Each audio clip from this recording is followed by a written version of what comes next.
Okay, well, the recording has started and we have guests coming in, so we're going to get started. Welcome and thank you for joining us for Breakthrough Silicon Valley's Vision 2025 Town Hall. My name is John Heister and I am the Executive Director of Breakthrough Silicon Valley. I use he, him pronouns. And I have been very proud to lead Breakthrough Silicon Valley for the past 6 years, which is quite an important milestone in breakthrough terms, and I'll talk more about that a little bit later.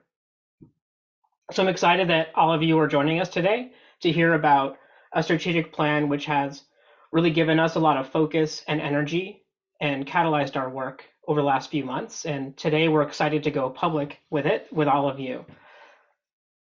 We are, despite the challenges and realities that our students and communities are facing as we emerge from the pandemic, we are tremendously optimistic about the impact that we can have to help first-gen college-bound students achieve their goals of a college degree, and also to inspire the next generation of educators and leaders.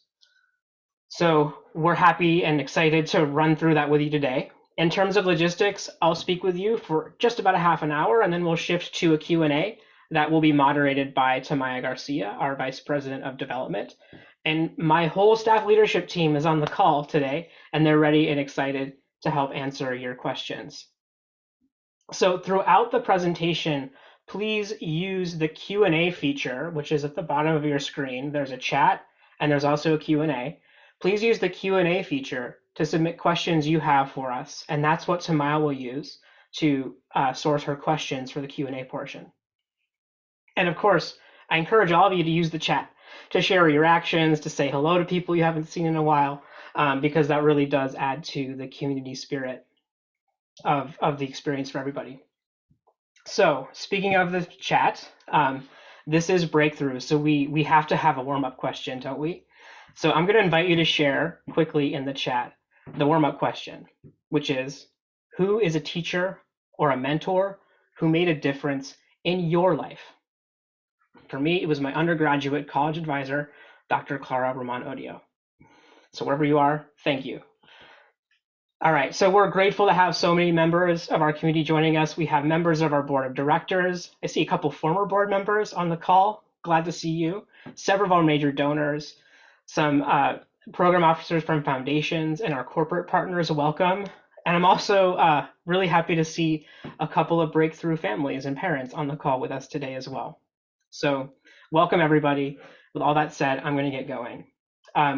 If you're brand new to Breakthrough, welcome. This is for you as well to learn about what we're all about. And I'm going to do a brief overview of Breakthrough to ground our conversation today.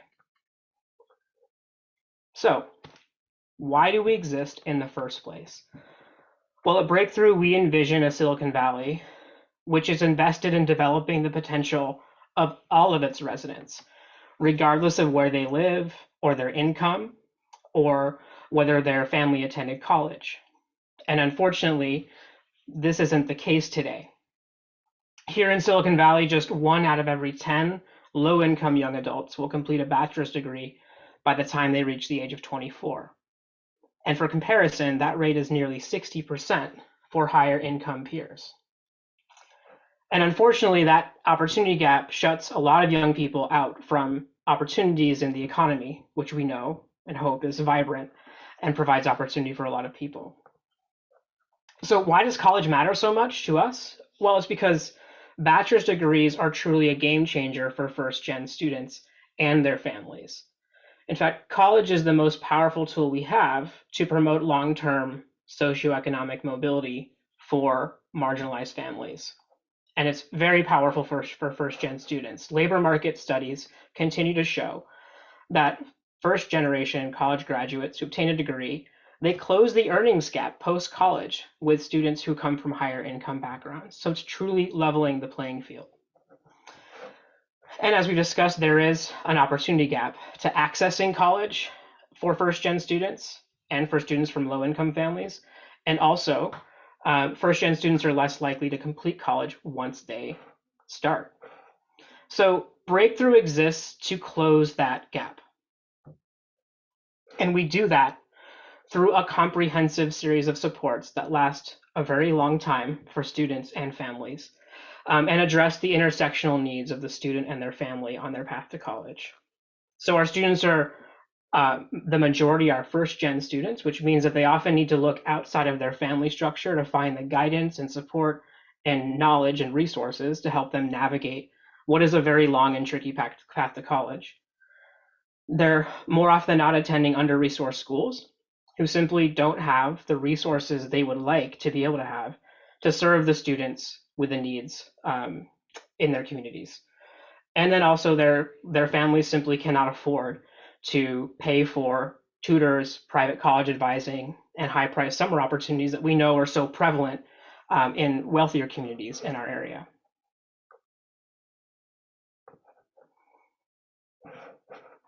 So in terms of our program, Breakthrough is a pathway to college for first-gen college-bound students.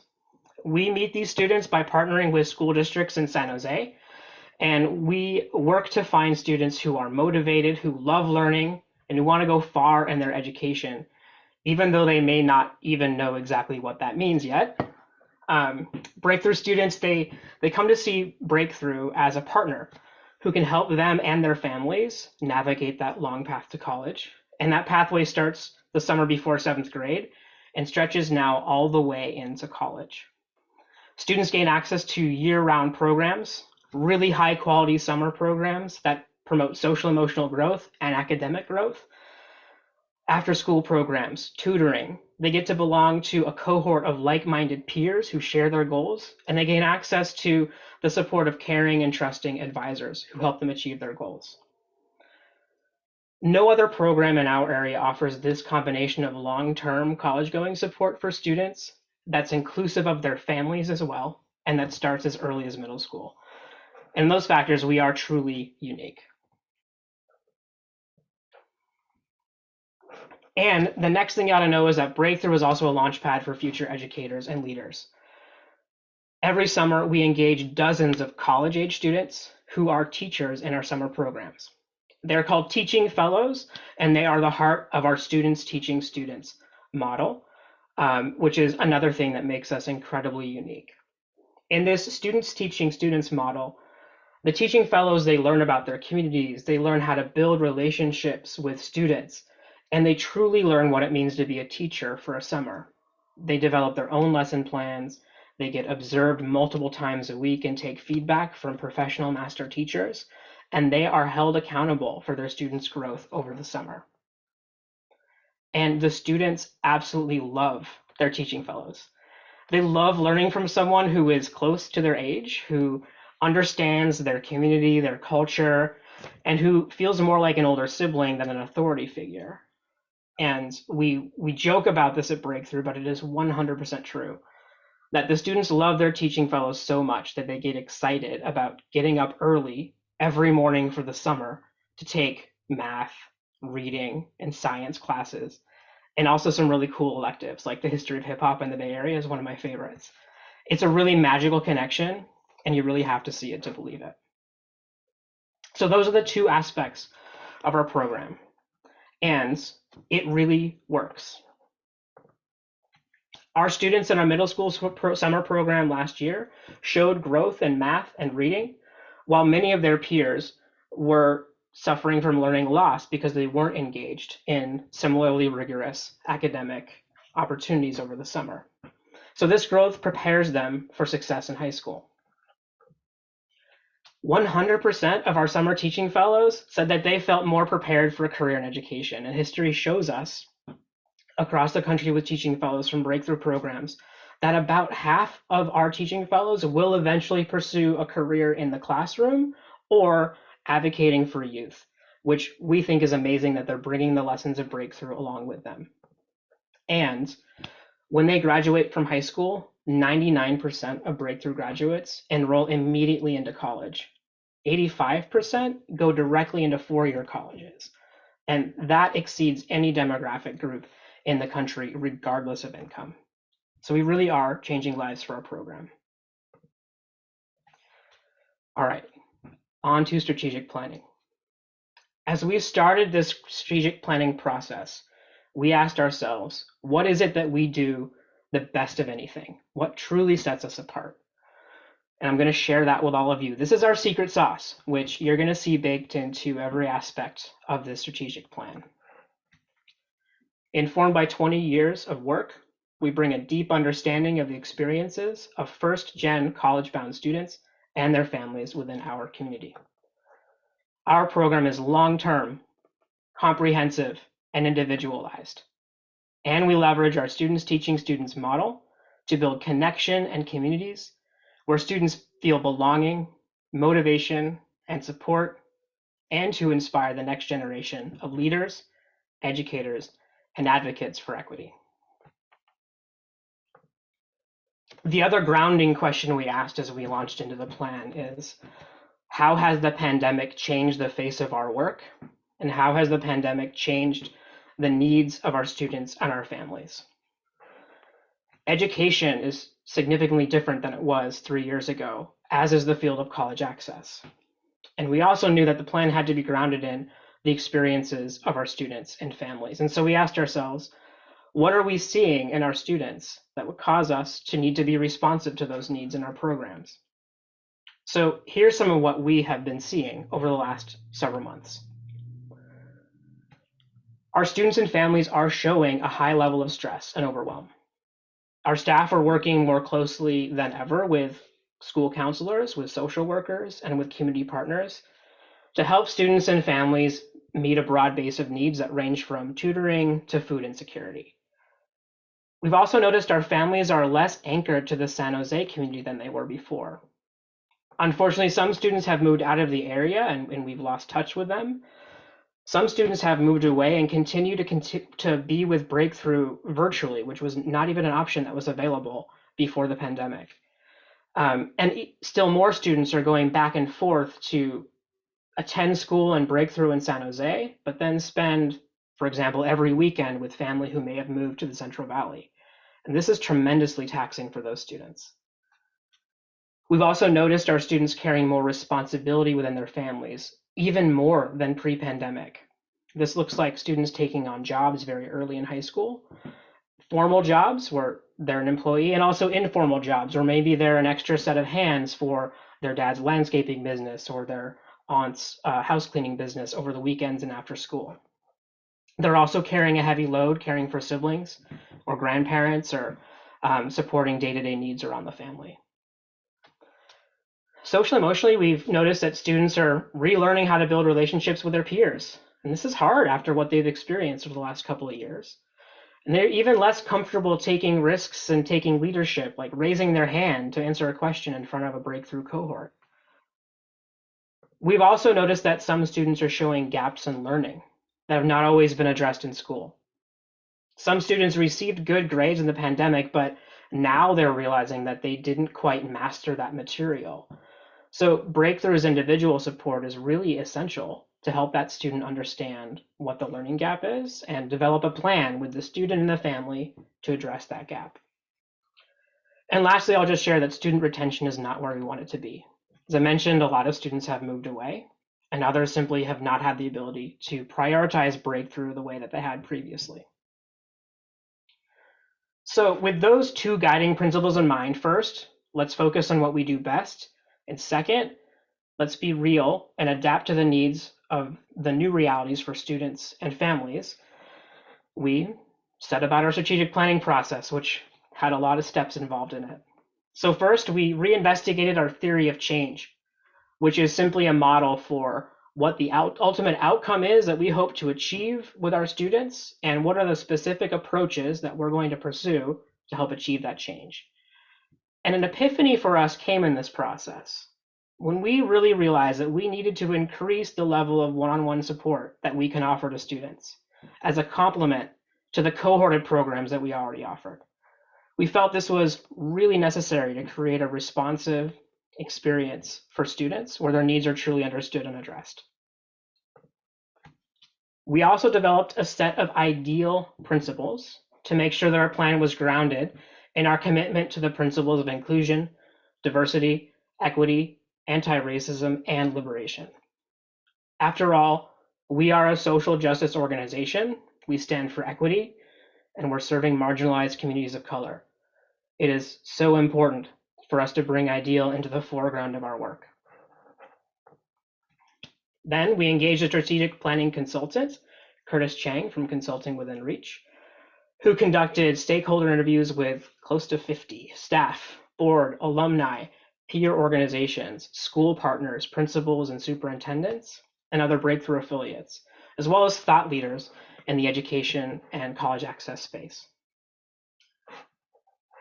And as a result of that theory of change work, the IDEAL principles, and the stakeholder interviews, we started asking probing questions about our mission, which frankly we last wrote in 2009. And we asked ourselves, does this mission still fit who we want to be? And I'm going to talk more about that in just a second. So after we did all of that, then we set about creating the plan.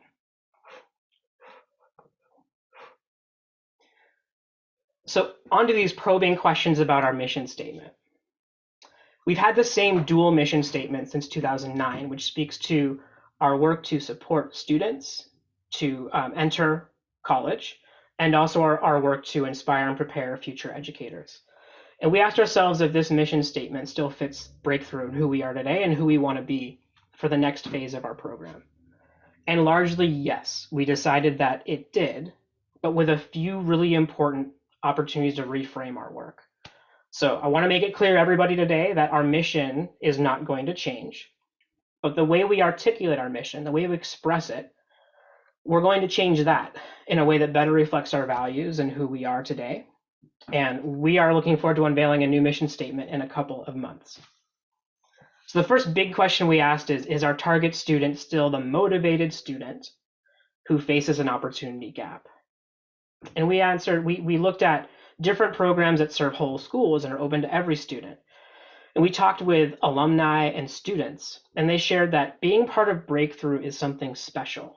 Being asked to be part of the program, having to work hard to be part of the program and to stay in the program, creates an experience in Breakthrough that is critical to a student's development, to see that they can achieve and grow and that learning is cool, for lack of a better term.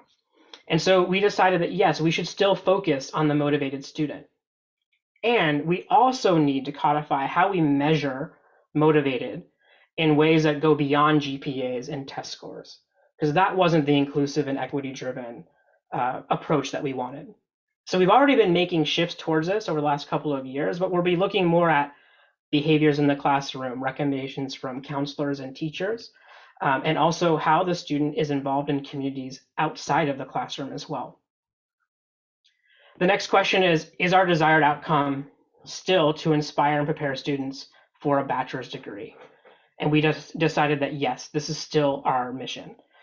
Our students and families choose Breakthrough because that's the path that they want. That's the choice that they want to be open to them, and they want Breakthrough support to make that choice possible. We also looked at labor market data and shared and showed what I shared with you earlier, that the bachelor's degree truly is leveling the playing field for first generation and low income students. However, we needed to recognize that there's more than one pathway to a bachelor's degree. Namely, there are many students who will choose a 2-year pathway and seek to transfer into a 4-year institution. And historically, we haven't really acknowledged this or supported students down that pathway, and that's something that we wanted to change. And the last big question of our mission that we asked is, should we have a dual mission? Should teaching fellows remain part of that mission statement? And we said yes. The students teaching student model is so important to the student experience. And Breakthrough is unique in it being a pre-service teacher development program. And we stand to help solve a major problem in education today, which is a lack of diverse, prepared teachers to teach in school systems across the country. And we saw that we still needed to put a stake in the ground and say we're part of solving that problem too. And lastly, the teaching fellows are so important to us. We wanted them to be able to see themselves in our mission as well. So to recap, we're not changing our mission. We will unveil a new mission statement that better reflects our values and our approaches today. And we look forward to sharing that with you in a couple of months. So connecting the dots between our secret sauce, our student and family needs post-pandemic, our theory of change in which we wanted to elevate one-on-one support, our commitment to inclusion and equity, and this revitalization of our mission statement. Our path forward actually became pretty simple. I'm very clear that we as an organization and the families that we serve are facing real challenges. However, I'm also very optimistic about the impact that Breakthrough can have. And when you look at the research, Breakthrough is uniquely suited to meet this moment by pairing academics with social emotional development, with near-peer mentorship, long-term relationships that are inclusive of families. This is our moment to double down on what we're best at.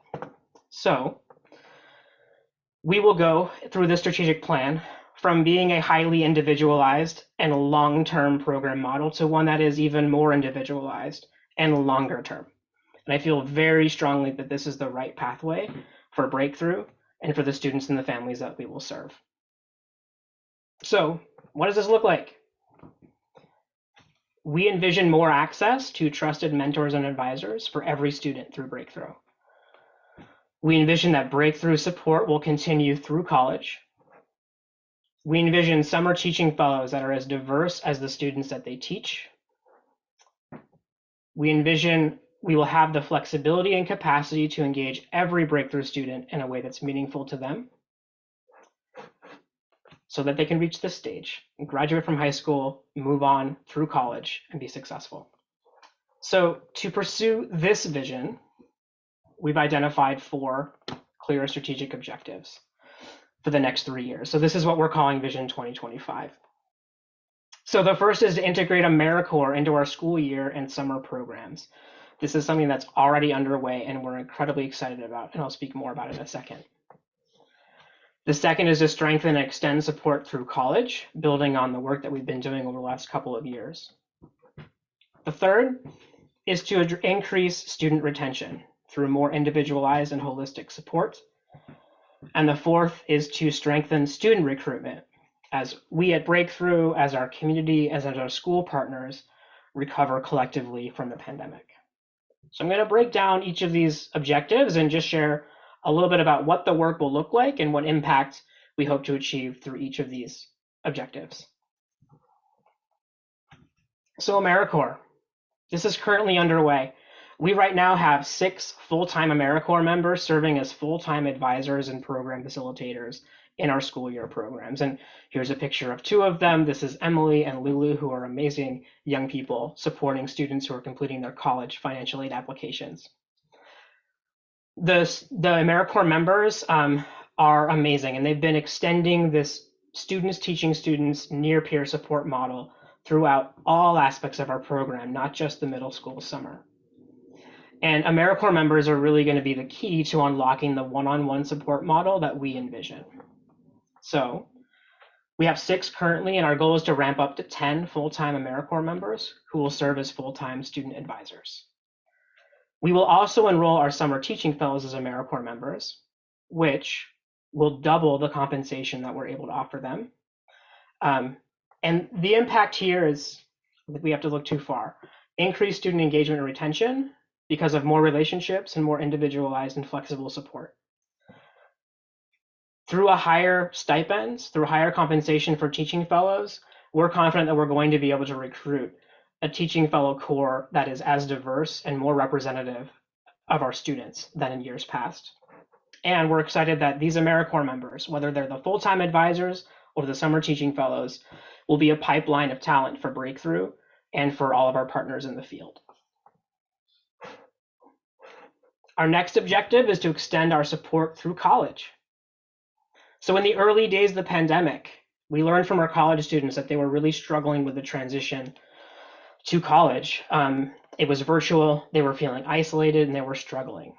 So in 2020, our staff, they rallied and we piloted a peer mentoring program that paired first-year college students from Breakthrough with second or third-year Breakthrough graduates who attended their same school. So again, near peer mentoring. The results were outstanding in that pilot year with the first 15 students. And over the last couple of years, we've been dedicated to growing that peer mentorship program. The students have really valued the support Our retention from year 1 to year 2 is quite good, and our peer mentors are very eager and capable of supporting our students as they transition. So we want to build on that success.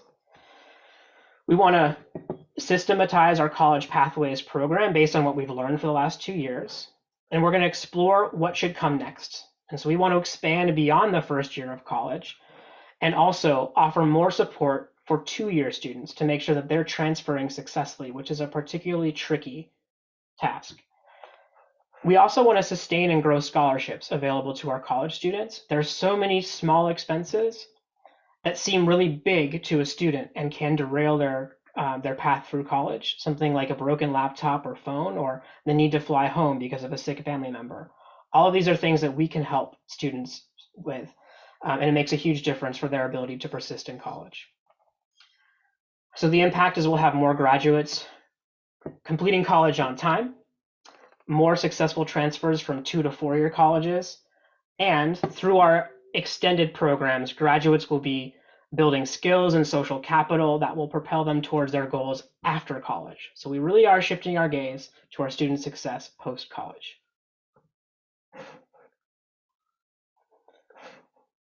All right, our third and fourth objectives are much more tactical and responsive to the needs we're seeing in the pandemic. The first is to increase student retention, which I mentioned is not where we would like it to be, but this is common across education and out-of-school time programs post-pandemic. So AmeriCorps members, again, will be a key to unlocking this with more one-on-one touch points and flexible support. We're also doing a lot of work in our 9th and 10th grade program to help students not just think about what classes they should take and how to study for that math exam, but explore more about who they are, explore more about the world around them, and develop a sense of self and their own interests so that their interest in persisting in breakthrough and going to college is rooted in what they want to be after college and not simply college itself.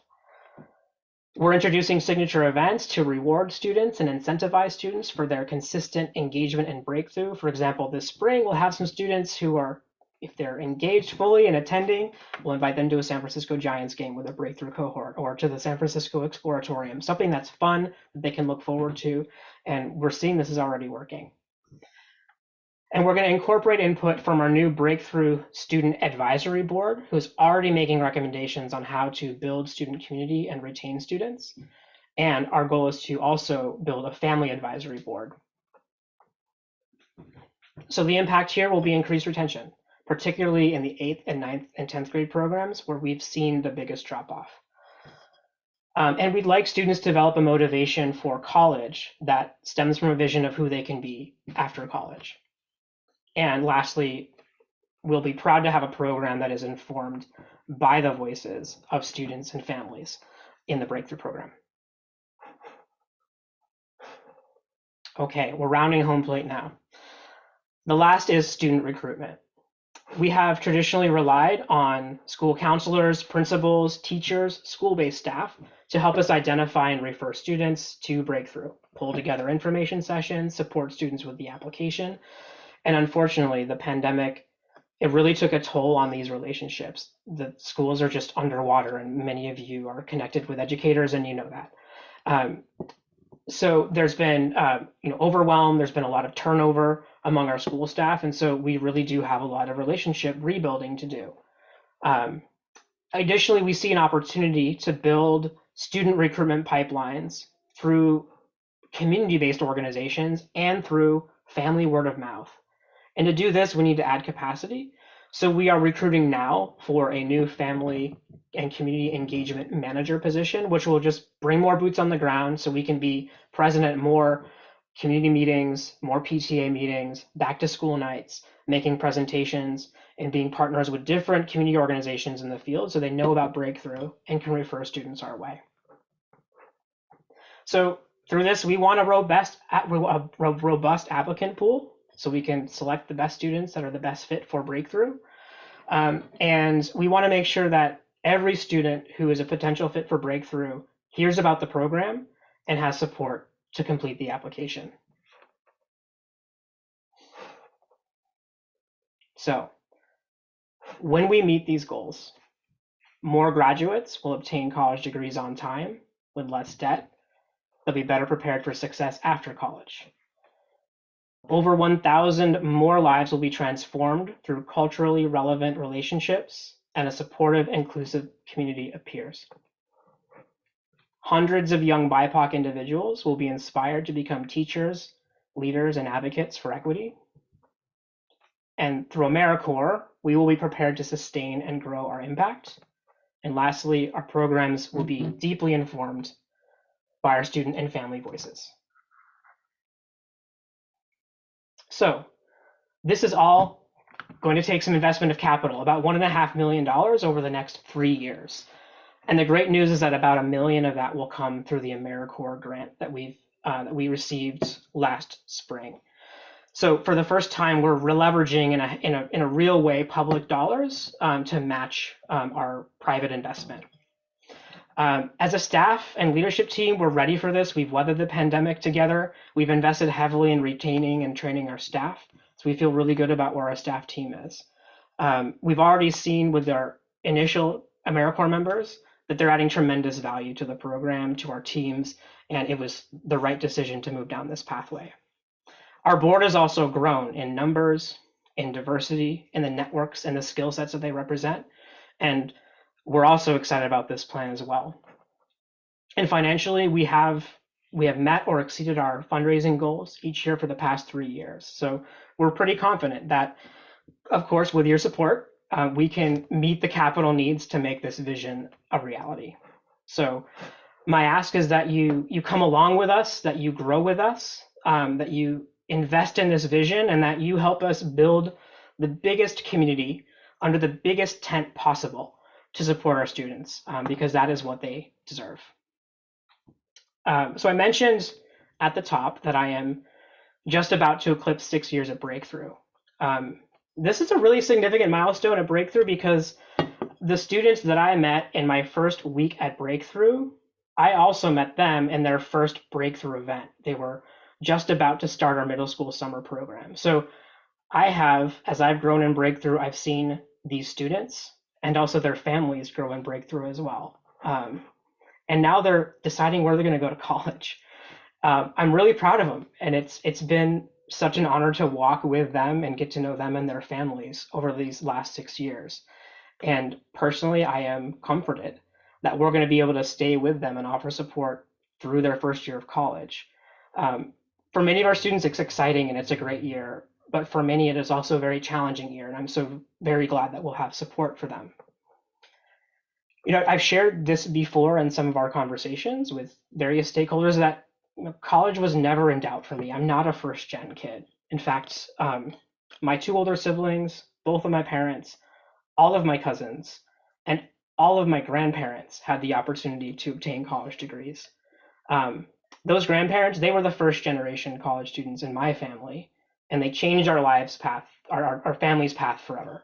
And it's truly an honor, and it's humbling to share a community with students and families for whom that's not the case. They see college as the key to unlock generational change and prosperity for their families.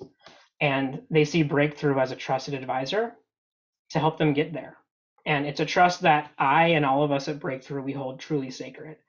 And I'm very, very personally grateful that all of you are part of holding that trust.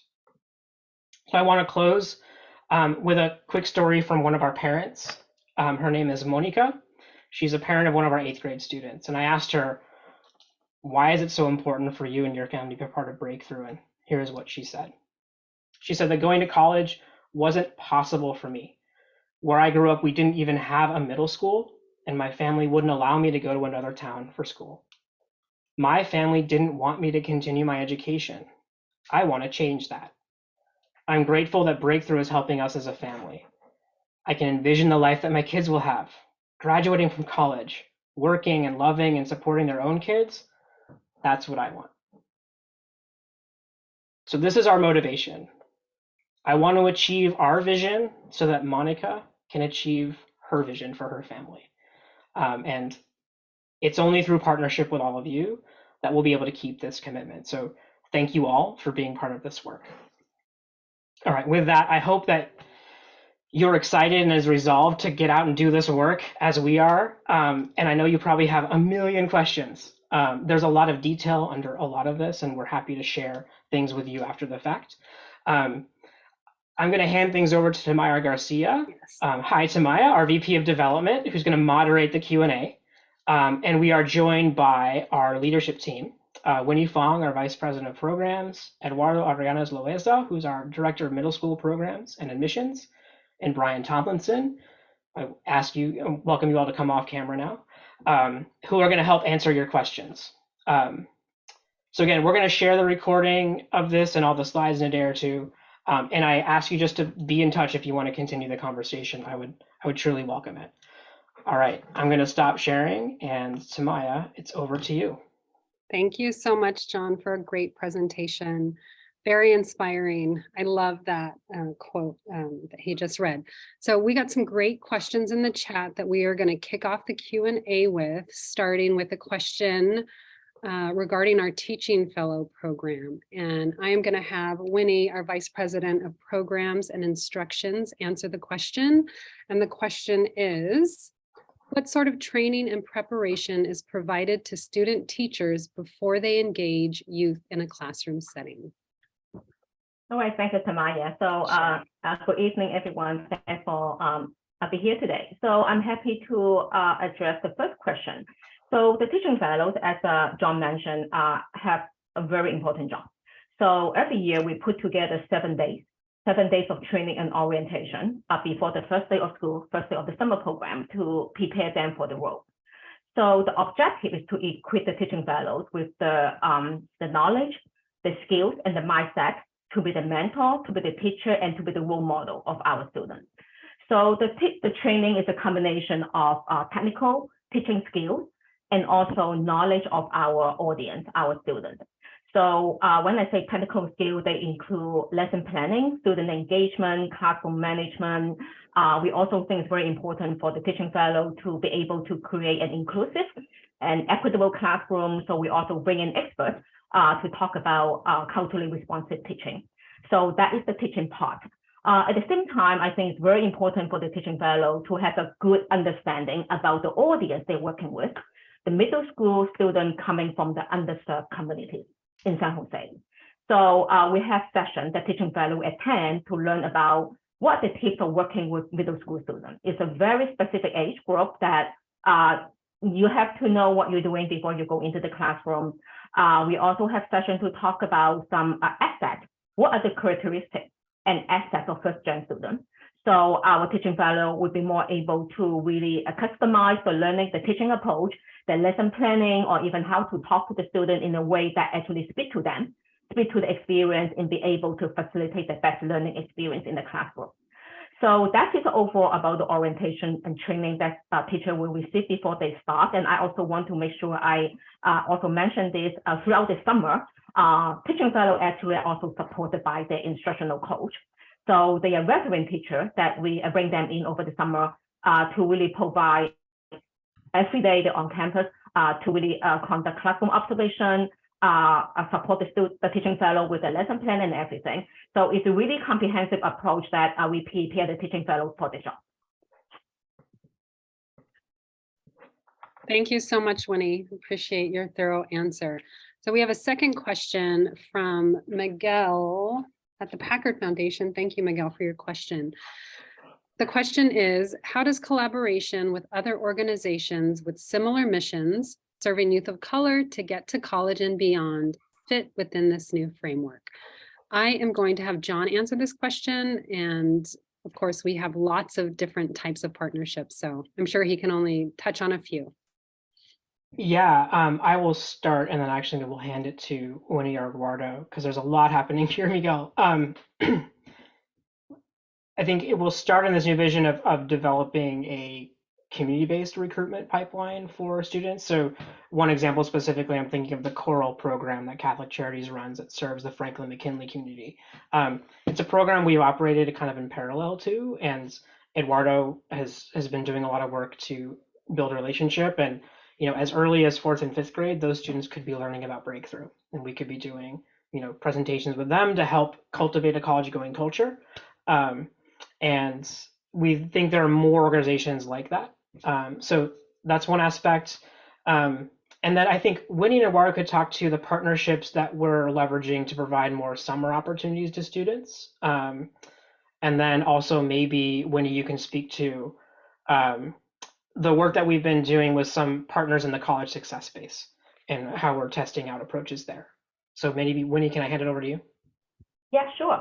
Okay, so yeah, we're doing a lot of collaboration with outside partners depending on the alignment of our work. So to get started for the summer program, so like for instance, I was talking about training for the teaching fellows. So and one of the subjects that we really teach the student at the end of the summer is the science. And then instead of teaching traditional science, we are doing a project-based learning. And then we have been partnering with the Tech Museum in San Jose with our curriculum and also training to prepare our teacher for a more interactive, dynamic classroom experience for the students. So in the college success space, and I think maybe Brian, I didn't mean to just like keep answering, but I think Brian actually being the director of college success program. Brian, do you want to talk about the different partnerships that we have with the multiple organizations in that aspect? Yeah, I can talk about a few just as an example of what's going on in the college success space. So John mentioned how we are actively growing into college success programming. And right now, the majority of that program is a peer mentor program, where our older students, who are oftentimes breakthrough students, but not always, on college campuses are mentoring our first-year students at those same colleges. And I think what's important to remember with that program is we're supporting students across 20 plus different college campuses at the same time. And so there's a lot of like individualization that's needed there, and every single campus is different and offers different resources. And so in order to support students as effectively as possible, we've kind of had to figure out what resources already exist for students on campus and what can we direct them towards so that we don't have to provide all of that support in-house. And so one really good example would be the Braven program, which is at San Jose State University. It's a program that works towards career preparation and professionalism, networking development for our students who are on that campus. It's a program specifically designed for first-generation students and first-generation professionals that includes courses that our students can take for credit. And so we are really working to get our students involved with opportunities like that where they exist. Another example would be the Lead Scholars Program at Santa Clara University, which is designed to support first-generation students with both academics and career exploration. We see there being a lot of overlap between what that program does and what we're doing in our peer mentor program. And so we're now communicating with that program to make sure we're not offering redundant services and to ensure that our students are receiving really holistic support when they arrive on their college campus. So that's a little bit of what's been going on in the college success space in terms of working with programs with a similar mission to our own. Thank you, Brian and Winnie and John. Brian, stay in the queue because I think this next question is for you from Norma. Very thoughtful question. So glad that you're extending your reach of influence, especially at the touch points of getting into college and staying there. Recently, I've had the personal experience of how critical it is to advise someone who just graduated from college without any work-related internships. Hoping that you can talk to the question of advising not only how to stay in college, but how to use the time wisely so that they are competitive with those that have work-related internships. Brian, if you can speak to that. It's a really great question, Norma. Thank you. I actually think that work even starts earlier than college. I think it starts in high school. And that's a conversation that we're even having with our students as soon as we start talking about the college application and kind of like figuring out your major process. So I would argue it starts 9th grade, potentially even a little bit earlier, as we get students thinking about what are their interests, what might they want to study after high school, and how can they prepare themselves to kind of get in the lane that will make them competitive for that major. And it's honestly, a little sidebar here, not always about even just being competitive for that major, but giving yourself experiences to figure out if the major you think is right for you is the one that actually is. And so we encourage our students to test that theory both in the classroom and outside of it. A lot of work goes on in especially the 9th and 10th grade years to explore internships, summer opportunities, the courses that students have available at their high school to kind of let them experience different subject areas that they're considering for when they get to college. Then when students get to college, again, a lot of responsibilities placed on the shoulders of our peer mentors who are there to help our students understand what opportunities and resources exist on campus to help them explore majors and careers outside of the classroom, because we know that's such a big part of the college going experience is everything that you're doing outside of your classes, outside of your lectures. And so our peer mentors are tasked with talking to students about their career plans, with encouraging them to attend, club fairs, get involved with organizations on campus. Part of how we measure the success of our peer mentor program is actually, are our students getting involved with on-campus organizations? And then a new addition to the College Success Program this year, something we're actually going to be piloting, is getting our students involved with a program called Career Launch, which is a intensive 5-week summer program where students are actively exploring internship and career opportunities, working on their LinkedIn profiles, finding out about how to conduct informational interviews. So there's, I guess I would say, Norma, this is work that we are adding on, new resources for all the time, but it's also something that I think we start with our students really early, and we've been doing that in the high school program for years and years. Thank you, Brian. I'm just going to read this comment from Ronita, and then I got a private chat question that I'll share with everyone. And this one will be for you, Eduardo. So the comment in the chat is, work-based learning in high school is critical for giving students a sense of purpose, gaining early industry exposure and experience, and developing their social capital by connecting to mentors in the field. Highlight of social capital. Yes, thank you. Appreciate that comment. And the question that I got is, how are schools and school districts helping with student pipeline? And I think this is a question about the recruitment part of our priorities. Yeah, that's a really good question. Thank you for the question. So good afternoon, everyone. We are working right now very diligently with 2 districts, Franklin McKinley and San Jose Unified. And during the pandemic, I will share, we had, right before the pandemic, we had a very strong partnership with different schools. And part of that eventually got lost because there was a lot of other important needs for our students. And so recruitment wise and pipeline wise, that kind of dwindled a little. We are now back in person in year 2, and that relationship is little by little increasing again. And so how does that look like for our school partners? Our school partners, example, principals, administrators, superintendents are trying to be more heavily involved with us. We are trying to do a lot more touch points in the classroom. They are also working with us to strategize on how do we recruit the students? What do we need to do in terms of presentations? How do we actually get them to come and do the application, for example? Can we incentivize them and bring, for example, pizza to entice them to come and actually talk to us? How do we actually message to our families? And that part of that is also their work in working with the families, talking to the students, and their messaging, right? That they actually care and believe in the work that we do. And so that partnership, I will say, is little by little building up again. We're starting to get a little bit more application numbers in comparison to last year. We are much higher now than before.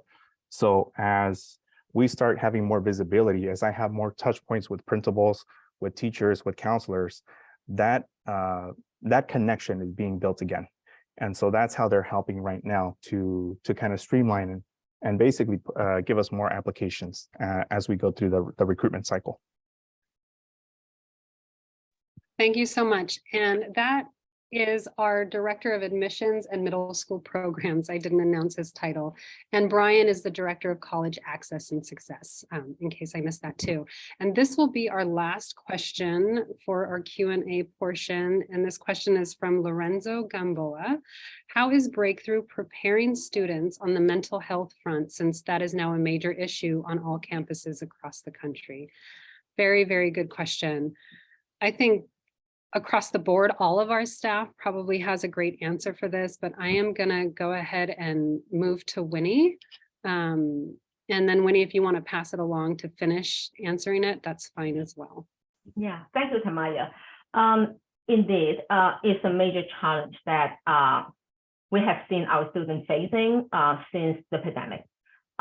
We are hearing every day what's happening and how difficult it has become for the students. So I guess first and foremost, we have to understand who we are. So a Breakthrough is not a mental health organization or expert, but we also understand this is a major situation faced by our students right now. So from our perspective, the first thing we do is to prepare and equip our team with the knowledge and also the understanding on how we can support students with mental health challenge. And what are the things that we can do? And what are the things that we have to connect with our resources from the school district so that if we don't have the answer for everything, we can refer and we know where to refer our students. So like for instance, last year, we in partnership with a counselor from the school district, and we actually put together a mental health training, a 2-session mental health student support training for our staff. And this is like to get started. As I mentioned earlier, we're not the experts, and we are really mindful what we can do and what we are not supposed to do. But we have to make sure that the staff actually understand how to detect mental health a challenge the student is facing. So, and also what is the framework of our advising that we can do. So we do a training with staff, that's number one. And then we have also staff putting together some protocols and including referral resources for our staff so that they know what to do. Like for instance, we recently connected, our staff connected with the counseling team of San Jose Unified School District, one of our partner school districts, and then we kind of like develop a referral process. So we know how to help our students to get the resources from the district when they get into mental health challenges. So I'm going to pause here, and I'd like to see whether Eduardo and Brian have anything you want to add to it. Yeah, I will add also, John mentioned that our work is also to have retention and engagement with our students. And one of the things that we've been doing often is our one-on-one support. So that's advising students. And so the way that we hear about mental health or about barriers or potentially additional support needed from the student is through that way, doing one-on-one support with our students. And so besides the way that we've also trained our staff and how we know, as Winnie mentioned, like our process to support our students, we are also looking at developing closer relationships with school counselors. We've been working with San Jose Unified School District. We've also been working with Franklin McKinley, and the advisors are little by little connecting students to also support counselors, to potentially a social worker who can support the student a little bit more, and also involving the family in that process. So part of this is also collaboration, working together so that the student can feel supported, and recognizing as well where is the appropriate time or the appropriate process to actually support the student. So I wanted to share that on the forefront. That's what we're doing right now. And I want to add one more thing.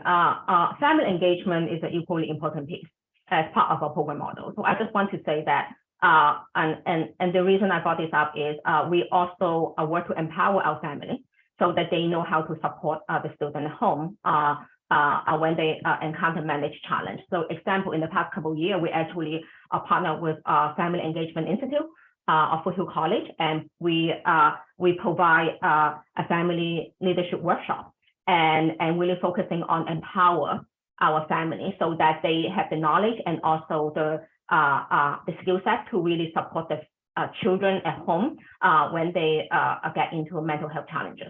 So I guess I mean to say I want to really try to explain the different aspects that we try to provide resources and support our students and family in order to address this major and emerging challenge with our students right now. Thank you so much, Winnie and Eduardo.